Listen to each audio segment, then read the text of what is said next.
नमस्कार, स्वागत है आप सबका नारद टीवी पर। भारतीय फिल्म जगत के कुछ दुर्लभ कलाकारों में शुमार किशोर दा के बारे में जितना लिखा जाए कम है, जितना कहा जाए कम है। मेरा नाम कालू कव्वाल खंडवे वाला, जहाँ से किशोर कुमार आया था। और मैं हूँ किशोर खंडवे वाला, दिल वाला, मत वाला। आपका नाम किशोर कुमार है ना? जी हाँ, मगर आपको कैसे मालूम? वैसे मेरा नाम किशोर है, मगर ऊपर वाले की मेहरबानी से मैं हर फन का उस्ताद हूँ। दरअसल उनका नाम है किशोरानंद, जो शायद आपको भी नहीं पता। किशोर कुमार बहुमुखी प्रतिभा के धनी किशोर कुमार को गायन के लिए 8 फिल्म फेयर अवार्ड मिले थे, जिसकी सूची में राजेश खन्ना के फिल्म आराधना से लेकर डिम्पल कपाड़िया की फिल्म सागर तक के गाने शामिल हैं, जबकि वे इस प्रतिष्ठित अवार्ड के 19 बार नॉमिनेट हुए। प्यारे बंधुओं, संगीत प्रेमियों,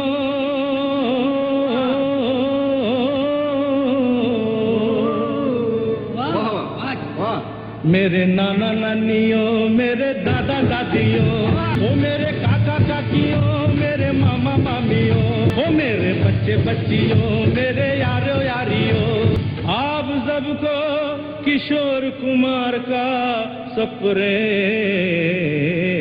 नमस्कार। किशोर दा हिंदी बंगाली से लेकर मलयाली, भोजपुरी, उड़िया तक 9 भाषाओं में गा लेते थे। किशोर दा गायक, संगीतकार, music composer, actor, film producer, निर्देशक व स्क्रीन राइटर थे। मेरे भोले बलम, मेरे प्यारे रे बलम, मेरा जीवन तेरे बिना, ओ मेरे पिया है वो दिया कि जिसमें तेल न हो, कि जिसमें तेल न हो। मध्य प्रदेश के खंडवा में 4 अगस्त 1929 को एक मध्यम वर्गीय बंगाली परिवार में जन्मे किशोर कुमार के बचपन का नाम आभास गांगुली था। किशोर कुमार ने प्रीतीश नंदी को दिए मशहूर इंटरव्यू में मुंबई को निर्दयी मित्रविहीन शहर बताया था और इच्छा प्रकट की थी कि वो अपने शहर खंडवा में पुरखों की भूमि पर लौटना चाहते हैं। किशोर कुमार का जीवन भी विविधताओं, उथल पुथल से भरा रहा है। ऐसा लगा कि वे हमेशा सच्चे प्यार की तलाश में रहे। मेरे महबूब कयामत होगी, आज रुसवा तेरी गलियों में मोहब्बत होगी। तो आज की इस वीडियो में हम आपको किशोर दा के निजी जीवन से रूबरू कराएंगे, कैसे किशोर दा ने 4 शादियां की और किन कारणों से ये शादियां टूट गईं। बात करते हैं इनके पहले शादी की। किशोर कुमार ने अभिनेत्री रूमा गुहा ठाकुरता से पहली शादी 1951 में की थी। रूमा गुहा मशहूर फिल्मकार सत्यजीत राय की पत्नी विजय राय की भांजी थी। रूमा गुहा और किशोर कुमार का एक बेटा हुआ, जिसका नाम अमित कुमार रखा गया। किशोर दा चाहते थे कि रूमा घर परिवार संभाले, लेकिन रूमा की प्राथमिकता करियर थी। इस कारण दोनों के बीच 1958 में तलाक हो गया। इसके बाद रूमा गुहा ठाकुरता ने रूप गुहा ठाकुरता से शादी की। रूमा बांग्ला फिल्मों में काफी मशहूर रही। बात करते हैं इनके दूसरी शादी की। किशोर दा ने दूसरी शादी मधुबाला से की। किशोर कुमार और उनकी जिस पत्नी के चर्चे सबसे ज्यादा रहे वो थी मधुबाला। हाल कैसा है जनाब का, क्या ख्याल है आपका, तुम तो मचल गए ओ। यूं ही फिसल गए आ उड़ड़े उड़ड़े उड़ड़े। किशोर कुमार मधुबाला से बेपनाह मोहब्बत करते थे। मोहब्बत ऐसी कि उनके लिए उन्होंने अपना धर्म तक बदल लिया। किशोर कुमार ने मधुबाला का हाथ तब थामा जब वो अपनी जिंदगी की बेहद मुश्किल मोड़ पर खड़ी थी। मधुबाला के दिल में छेद था, जिसके इलाज के लिए वे दोबारा लंदन जाने की तैयारी में थी। इसी दौरान किशोर कुमार ने मधुबाला के सामने शादी का प्रपोजल रख दिया। किशोर कुमार ने जब मधुबाला को प्रपोज किया तब उनकी पत्नी रूमा से उनका तलाक नहीं हुआ था। मधुबाला से बेइंतहा मोहब्बत करने वाले किशोर कुमार खुद को रोक नहीं पाए और बिना कोई देर किए हुए मधुबाला के सामने प्रस्ताव रख दिया। मधुबाला ने भी बिना देर किए हुए प्रस्ताव पर हामी भर दी और दोनों ने 1960 में शादी कर ली। मधुबाला से शादी पर उनके घर वाले खुश नहीं थे, लेकिन किशोर कुमार ने फिर भी उनके साथ शादी की। किशोर कुमार और मधुबाला के वैवाहिक जीवन को लेकर कई खबरें भी सामने आई। बीमारी के बाद किशोर कुमार ने मधुबाला को छोड़ दिया था, लेकिन मधुबाला की बहन मधुर भूषण के अनुसार ऐसा नहीं हुआ था। मधुर भूषण के मुताबिक डॉक्टरों ने साफ कर दिया था कि मधुबाला के पास जीने के लिए केवल कुछ ही साल हैं। बीमारी के कारण मधुबाला काफी गुस्सा और किशोर कुमार से झगड़ने लगी थी। किशोर कुमार ने मधुबाला को ये कहते हुए पिता के घर छोड़ दिया था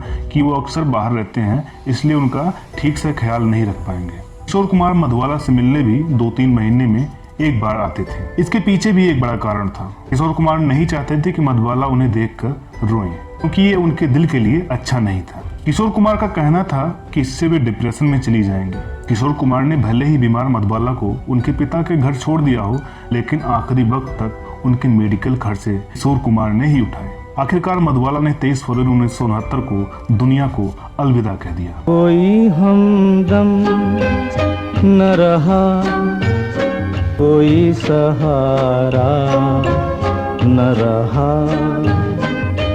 हम किसी के न रहे, कोई हमारा न रहा। किशोर कुमार ने तीसरी शादी योगिता बाली से की। योगिता बाली शम्मी कपूर की पत्नी गीता बाली की भतीजी हैं। योगिता बाली 70 और 80 के दशक की ऐसी हीरोइन थी जिनके न सिर्फ काम से सभी प्रभावित थे, बल्कि उनकी खूबसूरती भी लोगों के दिलों पर छुरियां चला देती थी। किशोर कुमार तक इस हीरोइन के प्यार में गिरफ्त हो गए थे। योगिता बाली को करियर में वो सब मिला जिसकी उन्होंने कल्पना भी नहीं की। डेब्यू फिल्म में अमिताभ बच्चन जैसे स्टार का साथ मिला, तो साथ ही उस दौर के सुपरस्टार रहे शत्रुघ्न सिन्हा, देव आनंद और संजीव कुमार के साथ भी योगिता बाली ने काम किया। लेकिन उनकी जिंदगी में जैसे ही किशोर कुमार की एंट्री हुई, मानो सब कुछ बदल गया। किशोर कुमार के साथ योगिता बाली ने कई फिल्मों में काम किया जिन्हें खूब सराहा भी गया। काम करने के दौरान ही वो किशोर कुमार को अपना दिल दे बैठी। योगिता बाली किशोर कुमार के प्यार में इस कदर दीवानी हुई कि जल्द ही उनसे शादी भी कर ली। सब कुछ अच्छा चल रहा था, लेकिन धीरे धीरे किशोर कुमार और योगिता बाली के बीच अनबन की खबरें आने लगी और फिर वो वक्त आ गया जब दोनों अलग हो गए। किशोर कुमार के साथ योगिता बाली की शादी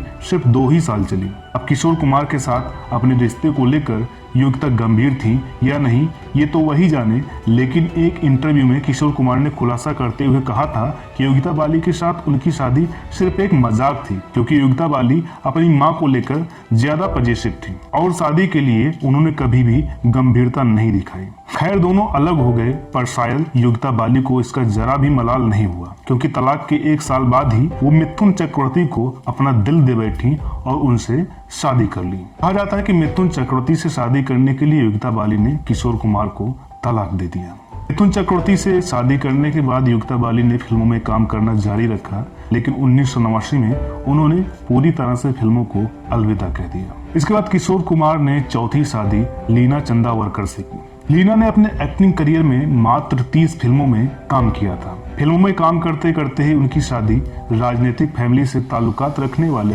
सिद्धार्थ बंडोडकर से हुई थी, लेकिन ये रिश्ता लंबा नहीं चल पाया। दरअसल सिद्धार्थ को गलती से गोली लग गई थी। कुछ समय इलाज चला, लेकिन सिद्धार्थ की मौत हो गई। लीना मात्र 25 साल की उम्र में विधवा हो गई। उसके बाद लीना ने 1980 में अपने से 21 साल बड़े किशोर कुमार से शादी कर ली।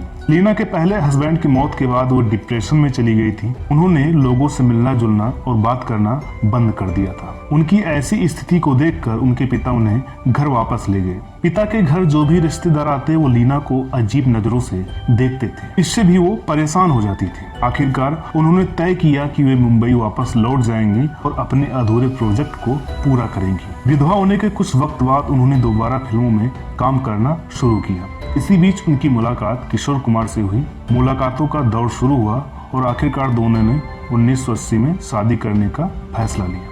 लीना ने जब किशोर से शादी की बात फैमिली को बताई तो सभी ने आपत्ति जताई। उनके पिता नहीं चाहते थे कि लीना एक ऐसे व्यक्ति से शादी करें जो पहले ही 3 बार शादियां कर चुका है, लेकिन लीना ने किसी की बात नहीं मानी और किशोर कुमार से शादी कर ली। इसी बीच बेटे सुमित का जन्म हुआ। हालांकि 1987 में किशोर कुमार की मौत के बाद वे फिर विधवा हो गई। फिलहाल वो अपने सौतेले बेटे सिंगर अमित कुमार बेटे सुमित के साथ मुंबई में रहती है। दोस्तों, ये रही किशोर दा की वो 4 प्रेम कहानियां।